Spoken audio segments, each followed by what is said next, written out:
Salut à toutes les filles, c'est Diabolix et je suis là pour ma revue du tout nouvel eyeliner de chez Benefit qui s'appelle le Daryl Push-Up Liner, donc qui vient dans une boîte comme ça, donc très similaire à la boîte du Benefit Daryl, donc le mascara. Moi le mascara Daryl à la base moi ne me plaît pas spécialement déjà, et je voulais tester cet eyeliner parce qu'en fait c'est vraiment un concept unique. Tout simplement, le Benefit Push-Up Liner, si vous ne le saviez pas déjà, c'est un gel liner, donc comme les gel liners en pot, sauf qu'il est distribué sur un petit embout ici. En fait, vous allez distribuer du gel liner en tournant la petite molette, ça va arriver sur le petit embout qui est très souple, et avec la petite goutte de gel liner, vous allez pouvoir tracer votre trait, et avec l'embout très souple, vous allez pouvoir vraiment choisir où va aller le gel liner et faire votre tracé. C'est vraiment très très simple. Enfin, c'est pas très simple. On va dire que c'est comment dire, c'est très pratique. Voilà ce que je voulais dire. Si vous êtes du style à aimer le gel liner en pot avec le pinceau, vous savez très bien que c'est pas pratique à transporter, que vous devez vous trimballer avec un pinceau, vous êtes comme une conne en plein milieu d'une glace, on va dire en dèche, c'est pas pratique du tout, on est d'accord. Voilà, ce qu'on a dans le gel liner généralement, c'est on va dire la modulabilité qu'on peut avoir de son trait en fonction de comment nous on l'applique, avec quel pinceau on l'applique. Également, ce qu'on aime beaucoup dans le gel liner en général, c'est la matité du noir et l'intensité du noir. Ça, vous le retrouvez tous les deux dans le Daryl. Franchement, vous avez de la matité et l'intensité du noir. Donc je vais vous montrer tout de suite l'application du Daryl Push-Up Liner, comme ça vous allez vous rendre un peu plus compte de comment fonctionne ce produit. Donc je vais prendre mon Benefit Daryl Push-Up Liner qui se présente comme ceci. Donc j'ai déjà enlevé le petit cache vu que je l'ai déjà utilisé pour m'entraîner un petit peu avec l'embout, l'applicateur et la texture. Donc pour faire sortir du produit, je vais tourner la petite molette juste ici. Et vous allez voir au niveau de ces petits embouts, là, dans cette petite fente au centre, il va y avoir un petit peu de gel liner qui va sortir. Donc déjà, le bouchon il se tourne, donc là je l'ai enlevé, tourné. Donc là je vais tourner un petit peu pour avoir un petit peu de gel liner qui va sortir.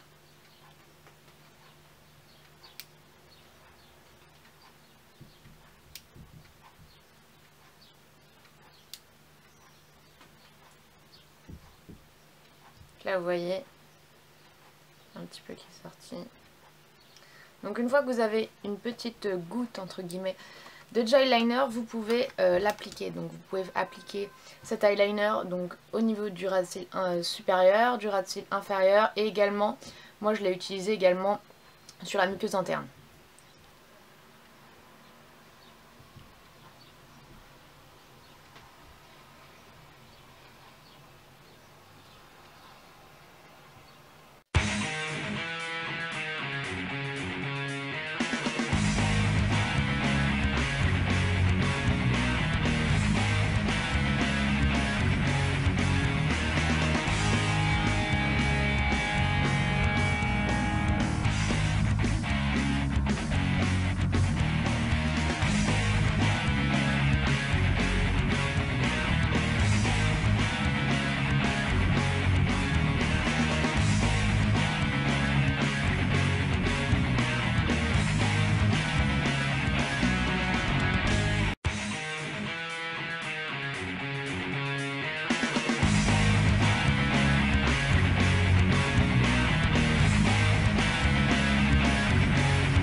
C'est un noir très intense, très mat. Après ça fait un petit peu des petits amas vu que le gel liner c'est un peu une texture crème, donc ça fait des petits pâtés de gel liner qui vont un peu partout. Donc l'idéal c'est d'éliminer un petit peu les petits pâtés sur l'embout pour avoir le moins en fait de produit, parce qu'il faut juste un filet en fait de produit pour ne pas avoir des petits paquets. Ça sèche très vite donc vous ne pouvez pas trop le retravailler par dessus. comme vous avez pu voir, ça peut faire un petit peu des petits paquets en fait de gel liner au niveau de l'embout. Et ça en fait, il faut vraiment les éliminer dès que vous avez des petits paquets. Vous devez frotter un petit peu votre pointe Acuflex, donc c'est la matière en fait de la petite pointe. Vous devez frotter votre pointe Acuflex quelque part sur un petit mouchoir ou autre pour justement garder en fait une quantité de gel en fait à la surface la plus fine possible pour qu'elle ne fasse pas pâter. Parce qu'en fait, vu que c'est un gel liner, ça sèche assez vite et c'est pas quelque chose que vous pouvez vraiment retravailler. Donc là, vous avez déjà marqué, vous pouvez pas retirer, enfin étirer en fait le produit en fait. Donc vous devez repasser un petit peu par dessus. Voilà, si vous essayez de retravailler trop le gel liner avec le push-up liner, vous allez avoir des petits pâtés, des petites croûtes en fait. Donc c'est vraiment pas l'idéal. Donc c'est vraiment dans l'idéal pour un passage rapide, puisqu'il faut pas trop que le gel liner il sèche. Et moi ce que je lui trouve intéressant c'est pour la muqueuse, parce que moi habituellement pour avoir quelque chose qui tient beaucoup dans la muqueuse je mettais du gel liner. Le problème c'est que le gel liner pour mettre dans la muqueuse vous devez pour ça prendre le pinceau que vous prenez habituellement pour faire le trait au dessus. Soit moi ce que je faisais c'est que je mettais mon doigt dans le pot de gel liner et j'appliquais délicatement sur ma muqueuse. Mais c'était pas pratique du tout, pas précis du tout. Et quand vous en prenez au pinceau vous pouvez en prendre trop et puis votre pinceau avec les poils peut un petit peu déborder sur le ras de cils inférieur. Alors que là avec la petite mine, vous appliquez votre petite mine en fait vraiment sur la muqueuse et c'est super fin, donc c'est vraiment la taille de la muqueuse. Donc pour celles qui sont très branchées eyeliner sur la muqueuse pour vraiment définir le regard, donner un regard beaucoup plus tracé, c'est super. Et surtout, voilà, moi sa plus grosse qualité, c'est que ce soit travel friendly. Ça veut dire que moi, ça pour voyager, c'est super pratique pour transporter, plutôt que d'avoir mon petit pot, mon petit pinceau, voilà. Après, moi personnellement, ça remplacera pas mon eyeliner liquide que j'ai de chez Lorac en stylo, qui est juste une texture générale. Voilà, ce qui va différencier ça, c'est que là c'est du gel liner, donc je vais avoir un effet mat et très noir. Mon Lorac va avoir un effet plutôt vinyle, noir, mais pas aussi noir, et un peu plus vinyle en fait, un peu plus brillant. Là ça vraiment donne vraiment un effet mat. Moi ça peut vraiment me remettre à aller retourner un petit peu vers les gel liners, parce que voilà, j'aime bien ce côté noir mat, très intense. Mais je vais donner un autre petit bémol, c'est que pour moi, il est très difficile d'utilisation pour des traits très fins.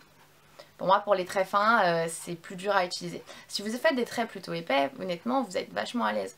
Mais au début, c'est vrai que pour les traits fins, je trouve qu'il faut vraiment prendre le coup de main avec cet appareil parce qu'il est vraiment très différent de ce qu'on a l'habitude d'utiliser dans les eyeliners en général. Cette pointe déjà anglais avec du produit qu'on doit contrôler en fait, c'est vrai que ça prend vraiment le coup de main, mais c'est plus un eyeliner que je conseillerais aux personnes qui sont déjà assez expérimentées avec le gel liner ou le liner liquide. Quelqu'un qui a l'habitude du crayon, ça peut être un petit peu difficile à utiliser. Mais voilà, mais si vous prenez le coup de main, c'est super pratique à utiliser, je veux dire.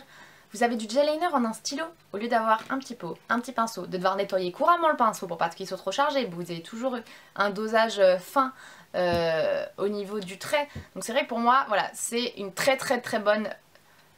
très bon nouveau produit dans la catégorie des gel liners. Honnêtement pour moi c'est un excellent produit, c'est vraiment à avoir si vous aimez les gel liners, si vous aimez l'eyeliner mat et très noir, très intense, ou alors que vous mettez beaucoup d'eyeliner dans la muqueuse pour avoir un eyeliner justement qui va tenir beaucoup plus longtemps sur la muqueuse et va l'appliquer très précisément sans justement avoir un dépôt au niveau du ras de cils inférieur. Donc pour moi c'est une revue très positive donc, de ce produit, le Daryl Push-Up Liner.